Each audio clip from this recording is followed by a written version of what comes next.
जय अचल सद्गुरु परम महाराज को जय। श्री दयानंद शेख बुरहानुद्दीन सद्गुरु परम महाराज को जय। माता सिलार बीबी अम्मवारी की जय। श्री निजानंद मिठबिल सत्यनारायण सद्गुरु परम महाराज को जय। माता चंद्रमांब अम्मवारी की जय। పెద్దలందరకు జై, సమస్త గురుభక్త మండలికి జై, సమస్త భక్త మండలికి జై, సమస్త మానవాళికి జై. ఈరోజు ఈ ఉపన్యాసంలో నేను భగవద్గీతలో చెప్పబడినటువంటి మోక్షము అనేటటువంటి అంశాన్ని వివరిస్తాను. మోక్షము అంటే విడుదల. దేని నుంచి విడుదల అంటే బంధము నుంచి విడుదల. మానవులు జనన మరణ చక్ర ప్రవాహములో చిక్కుకొని ఆవర్తాంతర కీటవత్, సుడిగుండములో చిక్కుకున్నటువంటి కీటకము ఎలా అయితే ఆ సుడిగుండంలోంచి బయటికి రాలేకపోతుందో, అలా సాధకుడు ఈ జనన మరణాల చక్రంలో నుంచి బయటికి రాలేకపోతున్నాడు. ఈ జనన మరణ చక్రాల నుంచి బయటికి రాని కారణం చేత, ఈ ప్రవాహం నుంచి బయటికి రాని కారణం చేత అతడు జన్మ మృత్యు జరా వ్యాధి దుఃఖ దోషాలు దర్శనం అంటే జననం వలన, మరణం వలన, వ్యాధుల వలన, అట్లనే వృద్ధాప్యం వలన కూడా దుఃఖాన్ని ఈ సాధకుడు అనుభవిస్తూ ఉన్నాడనమాట. ఇటువంటి ఈ దుఃఖం ముఖ్యంగా భజగోవిందంలో చెప్పారు.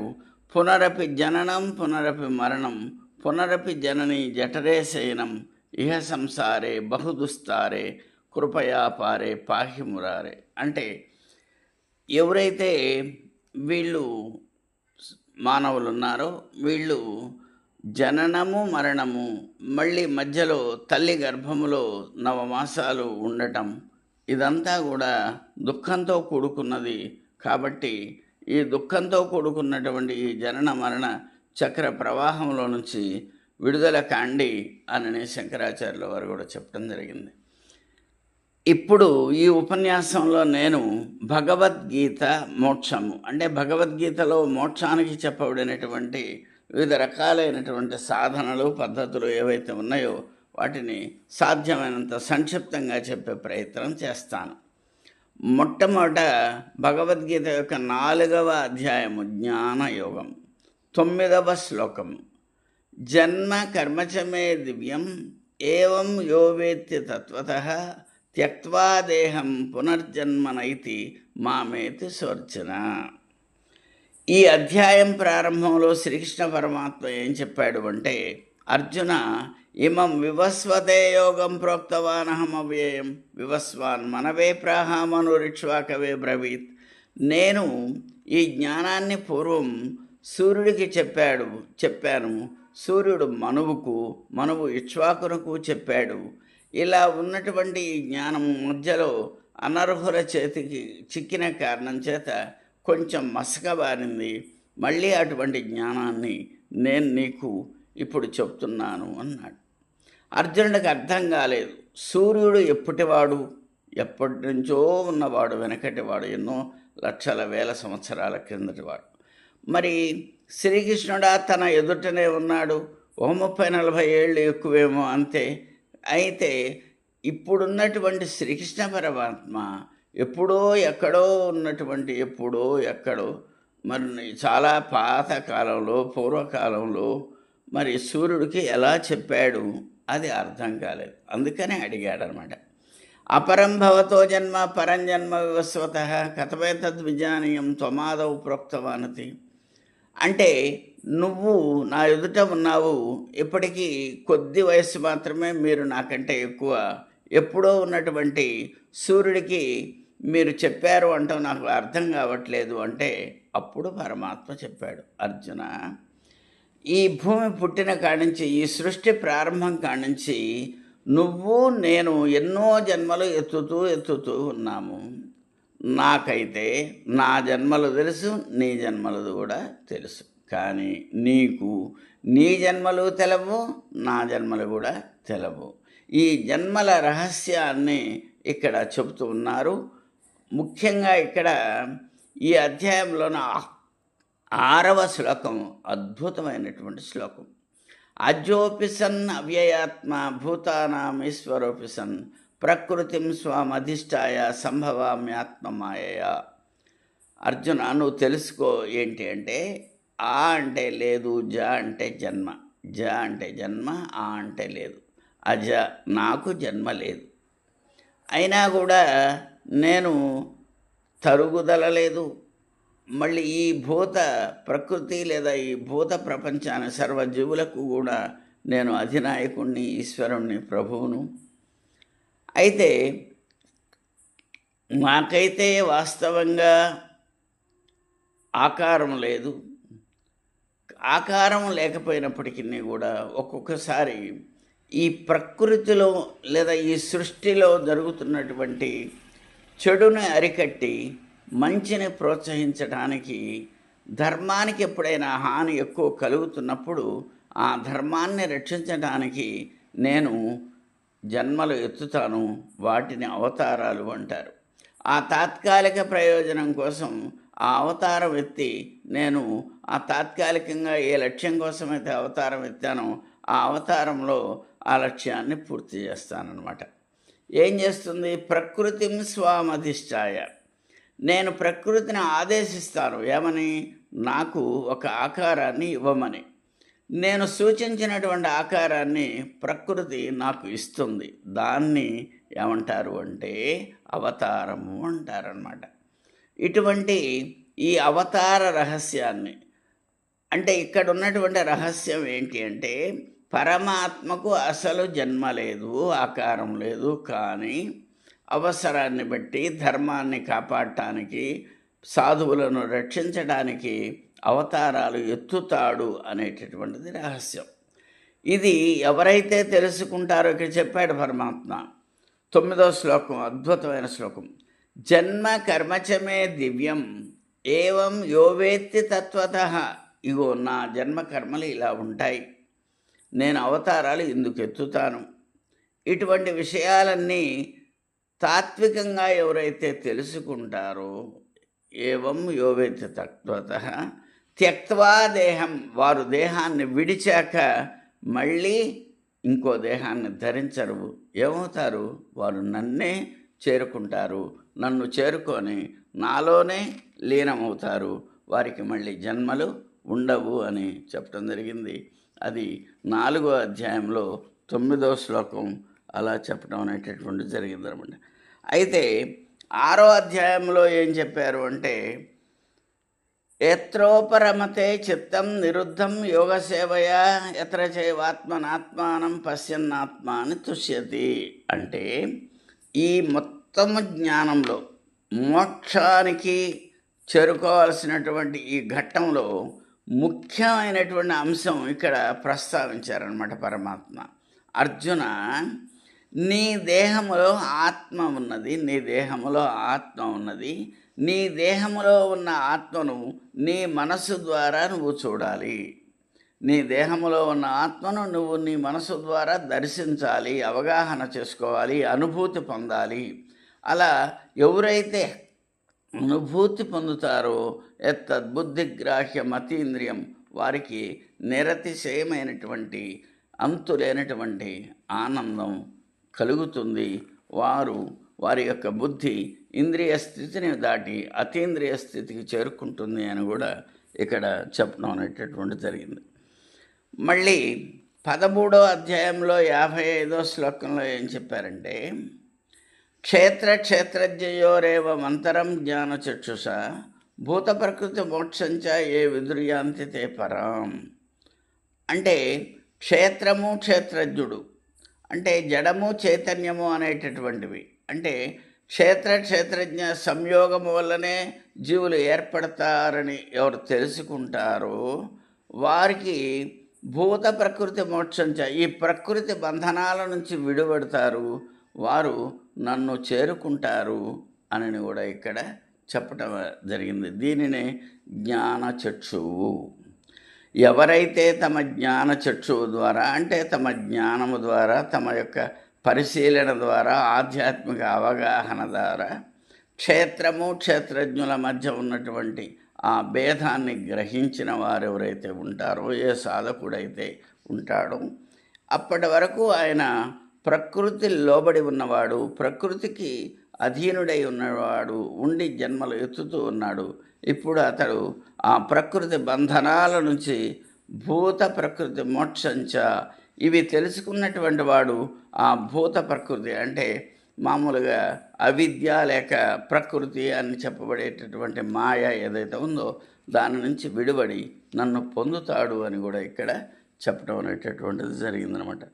ఇక 12వ అధ్యాయము భక్తి యోగంలో ఒక అద్భుతమైనటువంటి స్ట్రైట్ ఫార్వర్డ్గా మోక్షాన్ని గురించి చాలా చక్కగా చెప్పడం అనేటటువంటి జరిగింది. ముఖ్యంగా 3, 4 ఈ 2 శ్లోకాలలో ఏ త్వక్షర బనిర్దేశ్యం అవ్యక్తం పర్యుపాసతే సర్వత్ర గమచింద్యంచ కూటస్థమచలం ధ్రువం. ఇది 3వ శ్లోకం 12వ అధ్యాయంలో. ఈ 3వ శ్లోకంలో ఏం చెప్పారు అంటే జ్ఞానాన్ని గురించి చెప్పారు. ఈ జ్ఞానము కలిగి ఉండాలి. ఎటువంటి జ్ఞానము? ఆ పరమాత్మ లేకపోతే ఆత్మ, అక్షరం అంటే నశించేది కాదు. లోకంబులు లోకేశులు లోకస్తులు తెగిన తుది అలోకంబగు పెంజీకటి కవ్వల ఎవ్వండి కాకృతి వెలుగు అన్నారు. అంటే ఈ లోకాలు ఇవన్నీ కూడా లేకపోయినా కూడా ఎవరుంటాడో. యస్స సర్వేషు భూతేషు నశ్యత్సు న వినశ్యతి, సర్వ ప్రాణులు నశించినా ఏది నశించకుండా ఉంటుందో అది ఆత్మ అని చెప్పడం జరిగింది. ఇదే అక్షరం. అనిర్దేశ్యం ఇట్టిదట్టిదని చెప్పుటకు వీలు లేనిది. అవ్యక్తం కంటికి కనపడనిది. సర్వత్రగం అంతటా ఉండేది. కూటస్థం నిర్వికారమైనది. అచలం సృష్టి లేనప్పుడు చలనము లేనిది. ధ్రువం శాశ్వతమైనది. ఇటువంటి అంటే ఆత్మ యొక్క లక్షణాలు ఇలా ఉంటాయని తెలుసుకోవాలి. అక్షరం, అనిర్దేశం, అవ్యక్తం, సర్వగం, కూటస్థం, అచలం, ధ్రువం అని ఇటువంటి లక్షణాలు కలిగి ఉన్నది ఆత్మ అని తెలుసుకున్నాక ఏం చేయాలి? ఆచరించాలి. 4వ శ్లోకంలో ఆచరణ చెప్పడం జరిగింది. ఏంటి ఆచరించాలి? చాలా సింపుల్గా, చాలా తేలికగా ఉండేటటువంటి 3 పనులు చెప్పడం జరిగింది. నియమేంద్రియ గ్రామం, ఇంద్రియములను అరికట్టుకోవటం లేదా నిగ్రహించుకోవటం. సర్వత్ర సమబుద్ధయ అంటే ఒక్కోసారి జీవితం వడ్డించిన విస్తరి కాదు. ఒక్కోసారి సుఖాలు వస్తాయి, ఒక్కోసారి దుఃఖాలు కూడా వస్తాయి. సుఖ దుఃఖముల యందు సమస్థితి కలిగి ఉండటం. శ్రీరామచంద్రుల వారు పట్టాభిషేకానికని బయలుదేరి అరణ్యవాసానికి వెళ్ళవలసి వచ్చినా కూడా చిరునవ్వు చెదరకుండా అలానే ఎలా వెళ్ళాడో అలా సుఖాన్ని దుఃఖాన్ని సమానంగా స్వీకరించే స్థితికి ఎదగాలి. తర్వాత ఇంకోటి ఏమిటి అంటే సర్వభూత హితేరతః, నీకు చేతనంత ఇతర ప్రాణులకు లేదా ఇతర మానవులకు తోటివారికి నీవు మేలు కలిగించేటటువంటి మంచి పనులు చేయాలి. సర్వభూత హితేరథ. ఈ 3 పనులు ఎవరు చేస్తారో వారికి మోక్షం వస్తుంది. వారు పరమాత్మనైన నాలో కలుస్తారు. తే ప్రాప్నువంతి మామేవ, వారు నాలోనే కలుస్తారు, నాలో లీనమవుతారు అని ఇక్కడ 12వ అధ్యాయంలో 3, 4 శ్లోకాలలో మోక్షానికి ఒక చక్కటి ఫార్ములా. 3వ శ్లోకంలో జ్ఞానము, ఎటువంటి జ్ఞానము కలిగి ఉండాలి. 4వ శ్లోకంలో ఎటువంటి ఆచరణ కలిగి ఉండాలి. 3వ శ్లోకంలోని జ్ఞానము యందు అవగాహన కలిగి ఉండి 4వ శ్లోకంలో చెప్పబడినటువంటి ఆచరణ గినక ఆయన చేస్తూ ఉన్నట్లయితే ఆయనకి ఎటువంటి ఇబ్బందులు ఉండవు. అతడు తే ప్రాప్నువంతి మావేవ, అతడు నన్నే పొందుతాడు, ఇక మళ్ళీ జన్మకు రాడు. తర్వాత 18వ అధ్యాయంలో ఒక 3 శ్లోకాలు నేను ప్రస్తావిస్తాను, తెలిసినవే. 65వ శ్లోకం మొదట, మన్మనాభవ మద్భక్తో మద్యాజీ మాం నమస్కురు మామే వైశ్యసి సత్యం తే ప్రతిజానే ప్రియోసిమే. ఇక్కడ 65వ శ్లోకంలో నేను ప్రతిన చేసి చెప్పుతున్నాను అంటే ఉదాహరణకు ఒక రకంగా ఒట్టు పెట్టుకొని చెప్తున్నాను. ఏంటని? నాయందే మనసు కలిగి ఉండి, నాయందే భక్తి కలిగి ఉండి, నన్ను పూజిస్తూ నాకు నమస్కరిస్తూ ఎవరైతే ఉంటారో మన్మనాభవ మద్భక్తో మధ్యాజి మాం నమస్కురు. ఇట్లా ఎవరైతే చేస్తారో మామే వైష్యసి, వారు నన్నే పొందుతారు. ఇందుట్లో ఏమైనా అనుమానం ఉంటే ఇది నిజము. ఇక్కడ నేను నాది అని భగవద్గీతలో ఎక్కడ చెప్పినా కానీ అది ఆత్మ అని 14వ అధ్యాయంలో చెప్పడం జరిగింది. అంటే ఎవరైతే ఆత్మను మనస్సు యందు ఉంచుకొని ఆత్మను ధ్యానిస్తూ ఆత్మను పూజిస్తూ మనోభవ ఆత్మ యందే భక్తి కలిగి ఉంటూ ఆత్మను పూజిస్తూ ఆత్మను నమస్కరిస్తూ ఉంటారో వారు నన్నే పొందుతారు. మామే వైష్యసి, ఇది నిజం అని నేను ప్రతిన చేసి చెప్పుచున్నాను అని కూడా ఇక్కడ చెప్పడం జరిగింది. మళ్ళీ ఇంకో శ్లోకం ఏంటంటే 18వ అధ్యాయంలో 66, సర్వధర్మాన్ పరిత్యజ్య మామేకం శరణం వ్రజ అహం త్వా సర్వపాపేభ్యో మోక్షయిష్యామి మా శుచః. సర్వధర్మాన్, మిగిలిన ఏ ధర్మాలైనా కూడా వాటిని కొంచెం పక్కన పెట్టి ఆత్మయగు నీది స్వధర్మము ఆత్మ, ఆత్మయందే నీ యొక్క మనస్సును ఉంచి ఆత్మనే శరణ వేడుకున్నట్టయితే, లేదు ప్రపంచమందంతటా వ్యాపించినటువంటి ఆత్మనగు నన్నే శరణ వేడుకున్నట్టయితే ఏమవుతుంది? మా మేకం, మొత్తం సృష్టి అందంతటా నేను అనుస్యూతముగా ఒక్కడిగా వ్యాపించి ఉన్నాను. నన్ను గనుక వేడుకున్నట్లయితే నేనేం చేస్తాను? నీ పాపములు లేదా నీ కర్మలు ఏవైతే ఉన్నాయో ఆ కర్మలన్నిటి నుంచి కూడా నీకు విడుదల చేసి, కర్మలన్నిటి నుంచి లేదా ఒకవేళ ఏమైనా పాపాలుంటే పాపాలన్నిటి నుంచి కూడా నిన్ను విడుదల చేసి మోక్షాన్ని ప్రసాదిస్తాను. మాసు జహా, దుఃఖించకము అని 18వ అధ్యాయంలో 66వ శ్లోకంలో చెప్పడం జరిగింది. ఇక లాస్ట్ శ్లోకం 18వ అధ్యాయంలో 55వ శ్లోకం ఒక అద్భుతమైనటువంటి కాన్సెప్ట్ ఉన్నటువంటి శ్లోకం. భక్త్యా మామభిజానాతి యావన్ యశశ్చాస్మి తత్వతః తతో మాం జ్ఞాత్వా తత్వతః విశతే తదనంతరం. ఇది ఒక మంచి శ్లోకం. ఎవరికైనా కూడా శ్రీకృష్ణ పరమాత్మ చెప్తున్నాడు, ప్రారంభ దశలో ఎవరైనా కూడా ఏం చేస్తారు అంటే భక్తిలోనే ఉంటారు. ఆ భక్తిలో ఉన్నటువంటి భక్తుల కథలు వినటానికి వెళతారు. భాగవతం కానీ హరికథలు కానీ వినటానికి వెళతారు. వెళితే వారికి ఆ భాగవతుల వారు లేకపోతే ఆ భాగవతం కానీ హరికథలో కానీ పరమాత్మ యొక్క గొప్పతనాన్ని, పరమాత్మ ఎటువంటి వాడు, ఎంతటి వాడు అనేటటువంటి పరమాత్మ యొక్క మహిమని వర్ణించి చెప్తారనమాట. అట్లా పరమాత్మ యొక్క మహిమను తెలుసుకున్నటువంటి వాడు, తాత్వికంగా పరమాత్మ ఎటువంటి వాడో తెలుసుకుని జ్ఞాత్వా తత్వత, పరమాత్మ యొక్క తత్వాన్ని తెలుసుకొని తర్వాత ప్రయత్నం చేసి ఆ పరమాత్మ యందు ఐక్యమయ్యి జన్మరాహిత్యాన్ని పొందుతాడు. అంటే భక్తితో మొదలై జ్ఞానముతో అంతమవుతుంది సాధన. ఇక్కడ ఏంటంటే ఈ భక్తుల కథలు వినేటప్పుడు గజేంద్ర మోక్షం కథ వింటూ ఉంటాడు. అందుట్లో పరమాత్మ ఎట్లా ఉంటాడని చెప్తాడు. ఎవ్వని చే జనించు జగమెవ్వని లోపల నుండు లీనమై ఎవ్వని యందుడిందు పరమేశ్వరుడెవ్వడు, మూల కారణం వెవ్వడు, అనాది మధ్యలయుడెవ్వడు, సర్వము తానయైన వాడెవ్వడు, వాని ఆత్మభవు ఈశ్వరునే శరణంబు వేడెదన్. పరమాత్మ యొక్క లక్షణాలన్నీ కూడా ఈ పద్యంలో ఎవరు ఈ సృష్టి స్థితి లయాలు చేస్తున్నారో, లేకపోతే ఈ సృష్టికి మూలం ఎవరో అని మొత్తం చెప్పి, ఎవరు స్వయంగా తనంతట తానే ఉద్భవించాడో అటువంటి ఆ ఈశ్వరుణ్ణి లేకపోతే పరమాత్మను నేను శరణ వేడుకుంటున్నాను అని గజేంద్రుడి చేత గజేంద్ర మోక్షంలో ఈ పద్యం చెప్పడం అనేటటువంటిది జరిగిందనమాట.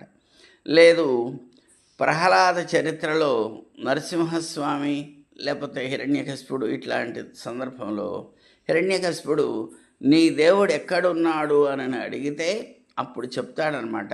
కలడంబోధిన్ కలండు గాలి కలడాకాశమ్మునన్ కుంభినిన్ కలడగ్నిన్ పవలన్ దిశలన్ నిశలన్ కద్యోత చంద్రాత్మలన్ కలడోంకారమునన్ కలడు త్రిమూర్తులన్ త్రిలింగ వ్యక్తులంతటన్ గలండు ఈశుండు అని చక్కటి పద్యం చెప్తారనమాట. ఎక్కడున్నాడు పరమాత్మ? అంతటా ఉన్నాడు, అందరిలో ఉన్నాడు, అన్నిట్లో ఉన్నాడు. త్రిలింగ వ్యక్తులందంతటా ఉన్నాడు, త్రిమూర్తులలో ఉన్నాడు. ఇక్కడ అక్కడ వెతికే పనేముంది, అంతటా ఉన్నాడు అని చెప్పడం జరిగింది.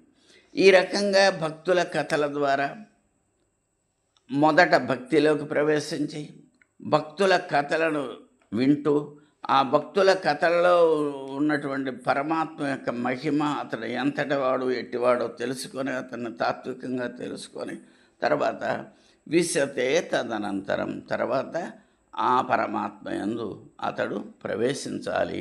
ప్రవేశిస్తే అతడికి జన్మరహితం అవుతుంది అని చెప్పడం జరిగింది. అద్వైత సిద్ధాంతం ప్రకారం భగవద్గీత మరి ఎంతో గొప్ప గొప్ప సూచనలు మనకి 4వ అధ్యాయంలో జన్మ కర్మచమే దివ్యం అని కానీ, లేకపోతే 6వ అధ్యాయంలో 20వ శ్లోకంలో కానివ్వండి, 12వ అధ్యాయంలో అయితే 3-4 శ్లోకాలలో కానివ్వండి, 18వ అధ్యాయంలో అయితే 65, 66, 55 శ్లోకాల్లో చక్కటి భావాలు చెప్పడం జరిగింది. కాబట్టి ఈ జ్ఞానము అంటే భగవద్గీత మొత్తం చెప్పేది ఏంటి అంటే, జ్ఞానము ద్వారానే మోక్షము వస్తుంది, జ్ఞానము ద్వారానే జనన మరణ చక్ర ప్రవాహము ఆగిపోతుంది. కాబట్టి జ్ఞానమును పొందండి. జ్ఞానముతో సమానమైనది నహి జ్ఞానేన సదృశం పవిత్రమిహ విద్యతే అని కూడా చెప్పడం అనేటటువంటి జరిగింది. కాబట్టి పరమాత్మకు సంబంధించినటువంటి జ్ఞానాన్ని పొందడం, తర్వాత మంచి గుణాలను కలిగి ఉండటం, మంచి లక్షణాలను కలిగి ఉండటం, యమ నియమాలకు సంబంధించినటువంటి సత్యము, అహింస, అపరిగ్రహము, సంతోషము, శౌచము ఇట్లాంటి మంచి గుణాలను కలిగి ఉన్నప్పుడు ఖచ్చితంగా అతడు జనన మరణ ప్రవాహము నుంచి విడుదలై పరమాత్మలో ఐక్యమై ఈ జనన మరణాలను నుండి తప్పించుకుంటాడు అని భగవద్గీత చక్కగా చెప్పింది. మీరందరూ కూడా ఈ ఉపన్యాసంలో నేను చెప్పినటువంటి శ్లోకాలను మళ్ళీ జాగ్రత్తగా ఒకసారి రిఫర్ చేసి వాటి భావాన్ని 1-2 సార్లు గ్రహించి మోక్షాన్ని పొందుతారని ఆశిస్తూ ఇంతటితో విరమిస్తున్నాను. జయ అచల సద్గురు బ్రహ్మమహారాజుకు జై. అందరికీ జై గురు. భగవద్గీత, గురుగీత, ఉపనిషత్తులు, పరిపూర్ణ బోధ మరియు మరిన్ని ఆధ్యాత్మిక ప్రవచనాల కోసం మా ఛానల్ని సబ్స్క్రైబ్ చేయండి. అలాగే ప్రక్కనే ఉన్న గంట సింబల్ను నొక్కండి. అలాగే ఈ వీడియో మీకు నచ్చితే లైక్ చేయండి మరియు షేర్ చేయండి.